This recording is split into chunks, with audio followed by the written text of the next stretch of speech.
There's no way in this universe that they could produce a car and make money on that car if they didn't automate. It's impossible. And it's going to be the same for the products that we make in the UK. If we're looking to start making our own products and selling them around the world, we need to automate.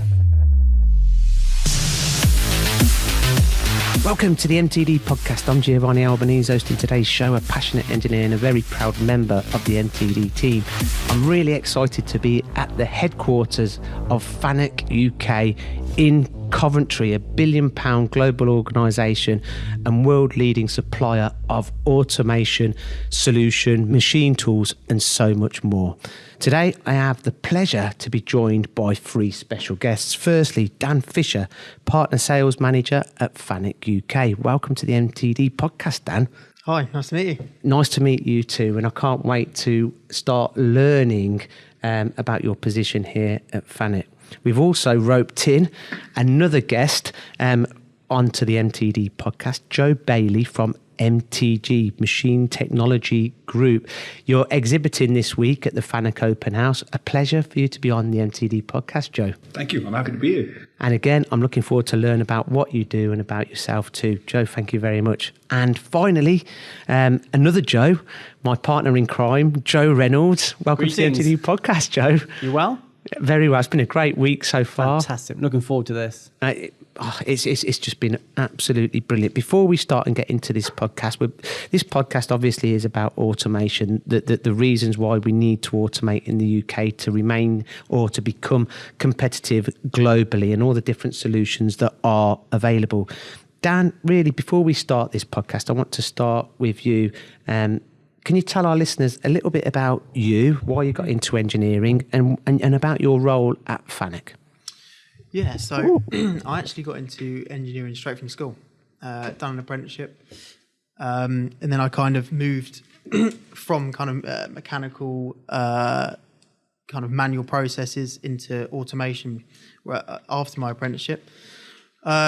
And I kind of developed my kind of skills there, and I moved then to a company selling end effectors in automation, and that kind of gave me a bit more sales experience. And then from kind of that company, I'm here at Fanuc, looking after partners and system integrators that kind of take our robot and put that into a system.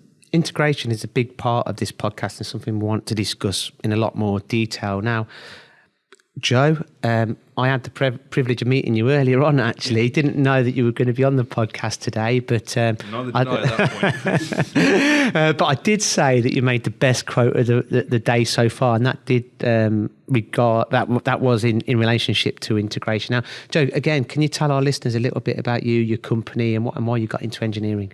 Yeah, so personally, I have been always interested in robotics. Came from secondary school. I remember the moment very clearly. My careers teacher opened the door in our first lesson in sixth form and said, "No point in me doing this. One day all your jobs will be replaced by robots." And I was in. That was it. I was in for life.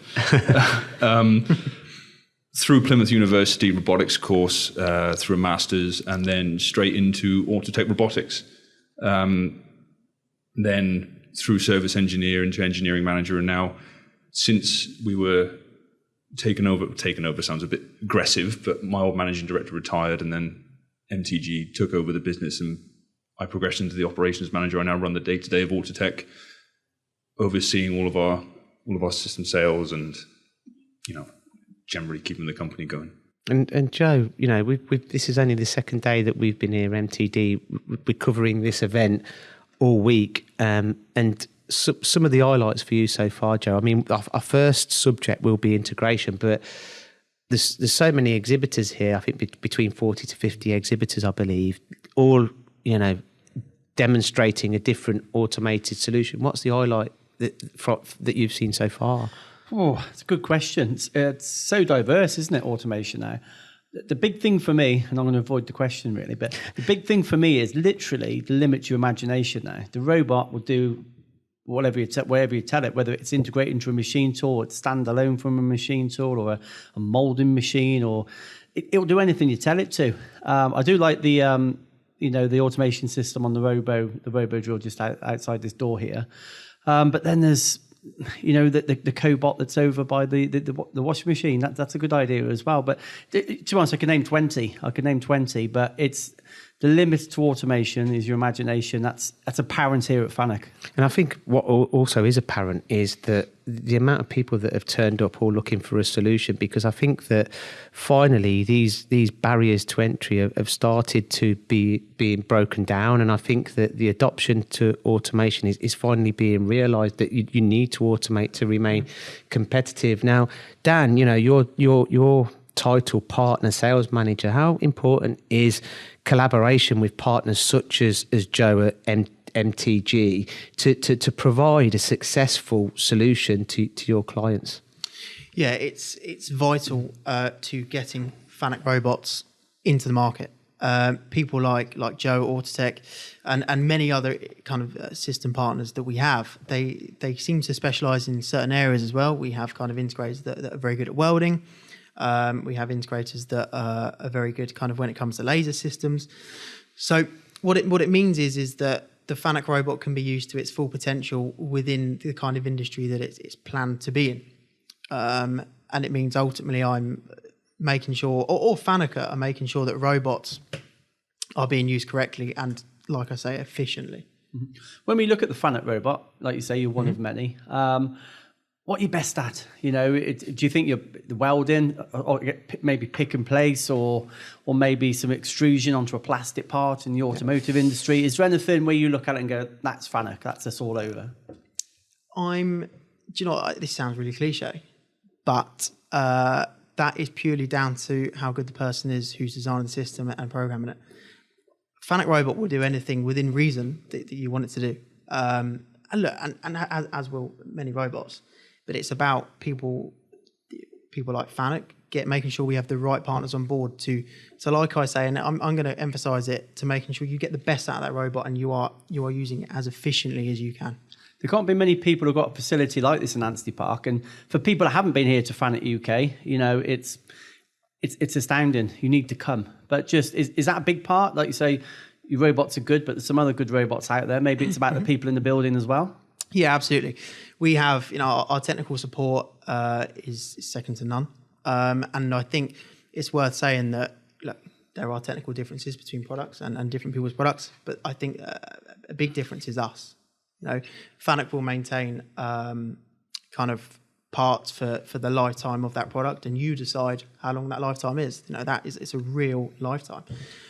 Yeah, sorry, Gio, one more. It's when I look, again, there's products here. Okay, we are in a Fanuc building, but when I look at some of these, you've got a Fanuc machine, a Fanuc drive, a Fanuc control, a Fanuc robot. It's all Fanuc, isn't it? Yeah. That must be an advantage over some of your competition. It maybe you've got to pull a PLC in from a third party, use my robot, someone else's PLC, and someone else's machine tool. Has to be an advantage, doesn't it? Yes, yeah. Fanuc is factory automation on the whole. It is what that's kind of where Fanuc's come from. The drives are massive part of that, and in that you can kind of put that into many different products. Dan, great answers there, and I think that from learning about what you do at this event, you guys really practice what you preach. You've got a fantastic facility in Japan where it's pretty much fully automated, and would you be actually? I'm going to throw the question at you. Would you be successful as you are without automating yourselves? And you're doing all of the R&D, the research, and you're passing it on effectively to your clients. Can you tell our audience that might not be aware of the size of the company? Give whet their appetite for me, please, Dan. So it's to be honest, Joe, it's something that's very hard to explain over a podcast because it's vast. It's massive. I've heard rumours, and I don't know if they're true, and that some people say you can see the kind of the Fanuc village from space. They're yellow buildings at the bottom of Mount Fuji, and it's a picture within itself. To be honest, I would almost say that even if you weren't into engineering, automation, or CNC, anything like that, it's actually it's a bit of a tourist attraction. Just seeing this, the workers kind of stay there, and it's a phenomenal facility. And yeah, like you say, having that being fully automated is a good thing because it in itself is an R&D facility. So I would strongly recommend any of our listeners to watch some of our live streams from this event, and you can either go onto the MTD website and view some of the videos that I'm sure by the time this podcast is released that will be on there under the Fanuc suppliers page. Now, Joe, tell our listeners about the relationship that you have with Fanuc and how it all works, and your opinion on what we've just touched upon, integration, the importance of automation and breaking down barriers to entry. So a lot of what we do is making sure that our customers find it easy to not only buy their first robot or to buy their first system, but to buy their 17th or their 18th, which ideally we'd like them to buy them all from us, but it's not necessarily the way that it goes. And Dan, for me personally, he's our rep. He's a massive help with that. I can go to a customer. I walk around, I walk through the shop floor. I see processes that need automation. It can be automated in a way that not replaces jobs, but moves them and upskills them for people that already work for the companies that we deal with. A lot of companies are worried when they take their first step into automation that what's going to happen is their workers are going to get replaced. But that, as a general rule, that's not what happens. I think that's a very, very misconceived thing. Mm-hmm. So I'd just like to touch upon automation period, really. So, I think we're last, other than Italy, in the G7 and robot adoption.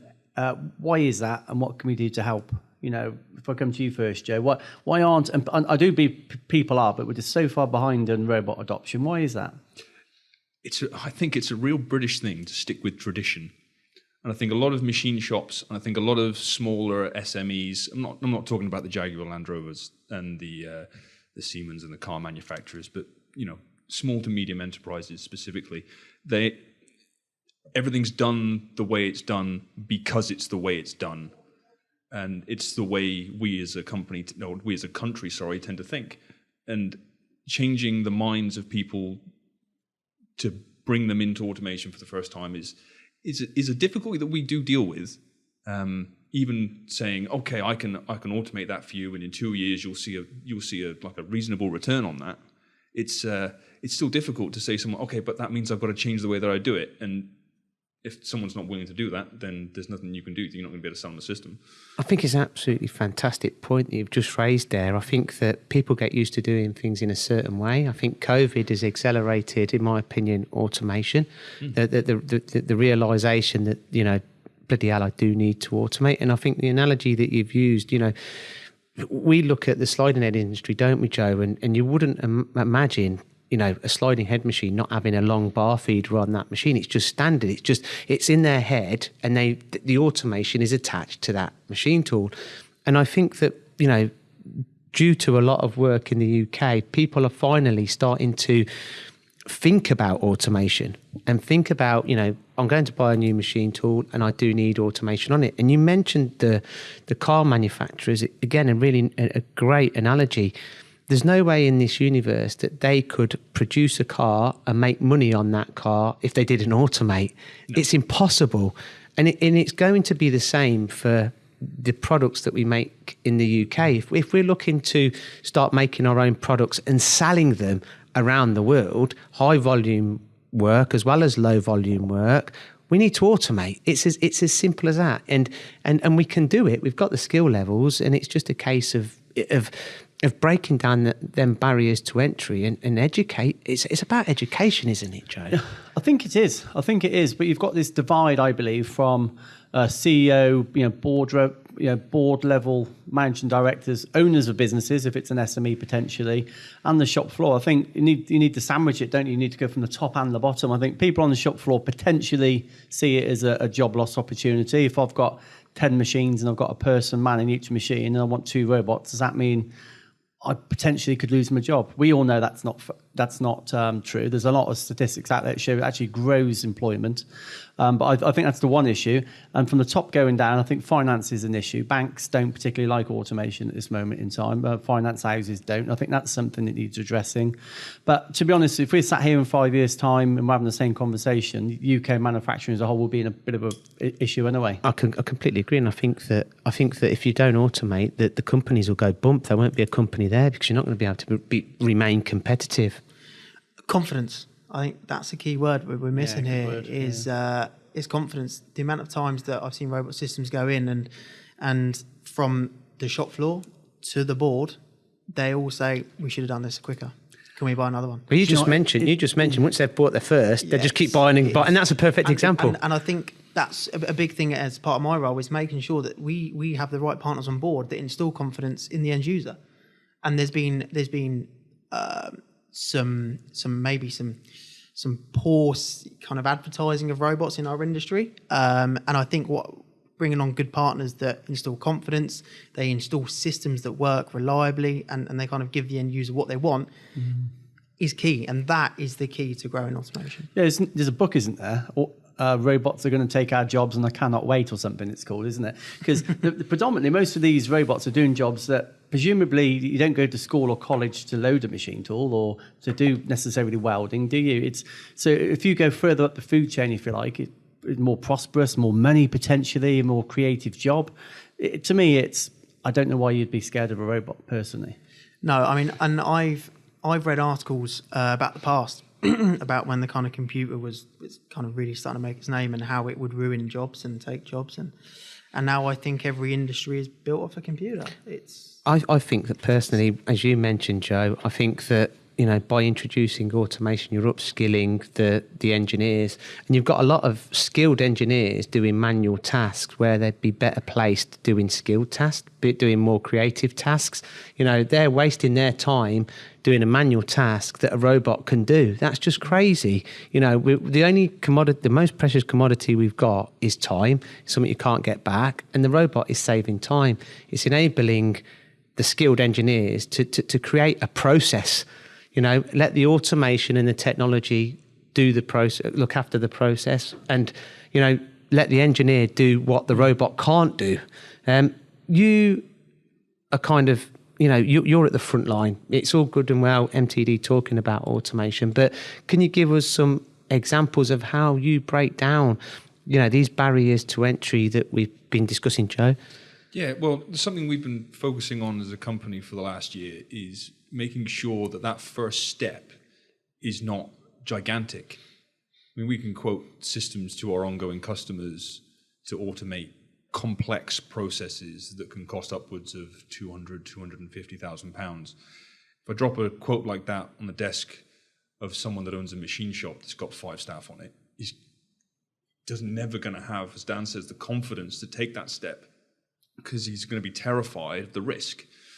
So what we've been doing is we've been developing these entry-level systems for machine tending, for welding, and trying to keep the cost as low as possible so we can get these systems on the ground and then get that revelation, again, that Dan spoke about. So why haven't we been doing this yet? And then they can take that bigger step and make the more complicated automated solution, and just try and get in at the ground and just build that confidence. When you go into an end user, it must stick out to you like a sore thumb that they need automation. How do you pinpoint their pain points, and how do you kind of do your justification and say, look, if you automate that, your return of investment will be pretty much instantaneous? Sometimes it's really easy. You walk into a customer and there's a production line with a man stood on the end of it that's picking parts out and putting them into a box or putting them on a pallet. Or the same on the input. You get raw materials that are being put into a system by a person that could be breaking their back over heavy materials, or any of the health and safety issues that come with putting things in presses. We don't want a press coming down on someone's hand. We'd much rather it come down on a robot. We don't want people to lose appendages. It's a horrible thing to think about. And sometimes it sticks out like that, and it's easy to persuade the customer that there are benefits. Where it becomes more difficult is proving what the cost benefit is going to be in the long run. Because I don't know what the customer's books are. I don't particularly I'm not an accountant. I don't want to delve down into their financials and say, okay, we're going to be able to make you 4.5% this next year if you invest in this system. So making them see the financial gain is sometimes more difficult than the immediately obvious things. Yeah, and that makes sense.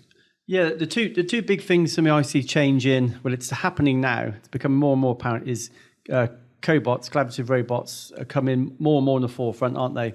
Initially, they were a bit gimmicky, poor payloads, whereas now I look at it, and certainly we're talking machine tending, 70% of applications, they're good enough, aren't they? I don't think you necessarily need an industrial robot. Clearly, they've got advantages, industrial robots, but I think the big one for me is collaborative robots and the speed in which they're improving, both in terms of payload, capacity, and just everything. And the other one is batch sizes.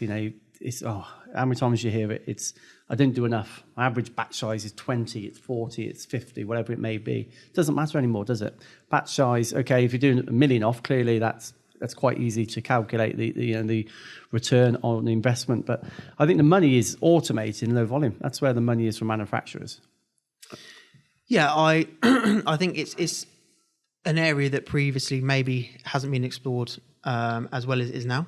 And yes, you're correct in saying that the collaborative robot is kind of helping with that. However, there is definitely a massive talking point, and I know myself and Joe have had a conversation about it today and yesterday about collaborative robots and how they're being used. And there is 100%, there's a gap in the market for them, and there's a place in the market for them. But sometimes we're seeing the customer expectation of what that place may be, and the reality of what it is doesn't quite match.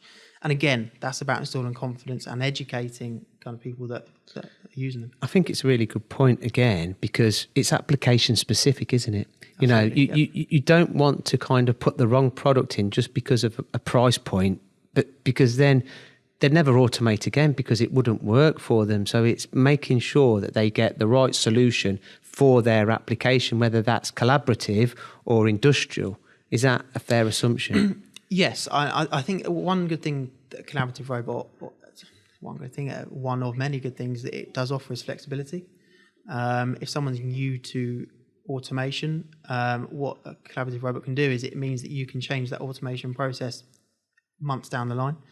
With an industrial robot, that can be slightly tricky when you've installed guarding and it's bolted to the floor. It makes it slightly harder. However, and it's something that I do want to say is that the place of the industrial robot will, as I see it right now, not be taken from a collaborative robot. There is still a massive need for industrial robots, and they're key and vital to automation progressing in the UK. And I agree. And there's a few points here now that I want to touch on and kind of end this podcast with. We've got a few more minutes left, but please, if you like what you've listened to so far, please comment to this podcast and get in touch with any of us that are actually participating in this podcast. But some of the main things for me really is every business ultimately is looking to be profitable. So to be profitable, you want to maximize the working hours. So automation effectively can create unmanned running 24/7. Then you're getting a consistent process. If you've got different people on different shifts, you're not going to get the same consistency. You're saving time and you're getting consistent quality as well.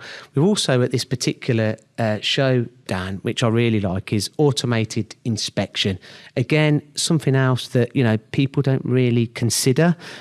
Automated welding, again, another perfect example of welding components and getting that perfect consistency, especially if you're making your own components to sell. I'm going to throw it at you first, Joe. These are some points that, I'd be sold straight away if I had my own manufacturing facility. I'd be thinking, right, how can I automate? It's got to be the way. Yeah, I don't know which Joe you're talking to, but I'll jump in anyway. But yeah, I did 4.5 years injection molding, and the thought of that industry, and I'm going back. Oh crikey! I don't want to give my age away, but probably getting on for 20 years ago. In fact, it would have been about 20 years ago. I was injection molding, and the thought of doing that without automation, even back then, it's just you couldn't do it. You wouldn't be competitive at all. And I think we're getting to that stage of metal cutting machines as well now. Whether it's a machine tool or whether it's a press or something like that, you have to automate. Absolutely, Joe. Yeah, and it's not just because of cost necessarily and cost savings. The thing we have to consider is a lot of manufacturing industries, average age of employees and workers is getting higher and higher. People that have been skilled in these jobs for many, many years over the course of a long career are passing out, and companies aren't necessarily giving their replacements long enough to train and develop the experience to replace them, where you can sometimes have a problem then with, okay, so my man's been doing this for years, suddenly he retires, then you've got no experience left to train his replacement, and suddenly you've not got a consistent product anymore because the man who was skilled enough to do it in the first place is no longer making it. And that's another one of those hidden benefits that you may not see. If the system that we design can be developed in conjunction with the skilled labor while it's still available in a rapidly aging industry, then that consistency is going to be carried over into years to come. I couldn't agree with you more. And I think that even with Industry 4.0 and digitalisation, it really fits hand in hand with automation, Dan, doesn't it? Yeah, it does. Kind of being able to control that process and being able to control that process while not even being on the shop floor. That's something that would not have even been thought about, I guess 30 years ago. And look, the justification for automation cells, we could be here all night. And we have been before. We've talked about this over and over and again. But I think another thing to end with as well is loyalty. These robots are loyal, and no one thinks about a robot like that. And they're incredibly loyal. They know they don't argue back. They don't have arguments with their girlfriends, with their fellow colleagues. They just crack on. And I've been into kind of customers that the robot has become so integrated into their daily life. They have names like humanized names. It's not just Cell 2. It's Freddie Fanuc. Well, one particular company actually starts all of their robots with an R. So Robbie, Roberto, Reggie. And it's that's how integral they become. They become part of your workforce. It's because they are relied upon heavily once they're in. I went and seen one of our clients, High Spec Precision, and it's a small engineering company, or relatively small, and he had lots of staff. And there's another one actually, Superstar Components, that spring to mind as well. There's loads actually that I've visited, but basically he had lots and lots and lots of staff, and he was doing a lot of the running around and kind of doing a lot of the work, and he couldn't grow his business because he was too heavily invested in just doing the day-to-day side of the business to actually sit back and grow his business. So he started to introduce automation to free his time up to be able to grow the business. And Superstar components exactly the same. And again, going back to the car manufacturing analogy, they could not be competitive, or they could not make any money on that product unless they automated. And even if you are still making money on your components at the minute, if you automated, you can make more money on the components and be even more profitable. Yeah. I mean, it just doesn't makes a bad job a good job, and a good job even better. But the final thing for me, I can't remember the last time I went somewhere and saw one robot.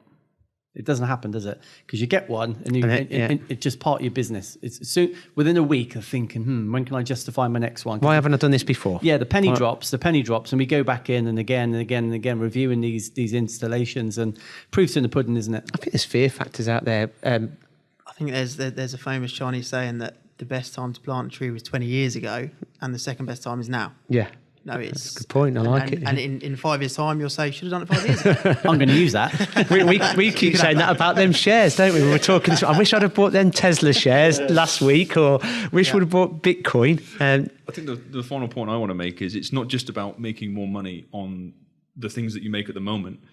Automating also gives you the ability to open up your company to more of the same business. Something we're seeing a lot from our customers at the moment is, okay, I want to automate this process because the person I'm supplying with this wants me to supply twice as many, but I can't, so they're getting that from somewhere else. Scalability. Yeah, and now if this process gets put in, it allows me to not only just make the process easier and more consistent, but if I can run it when the man's not there as well, suddenly I can make twice as many parts at maybe a slightly higher profit margin, and my customers or my suppliers tell me that I can have the work.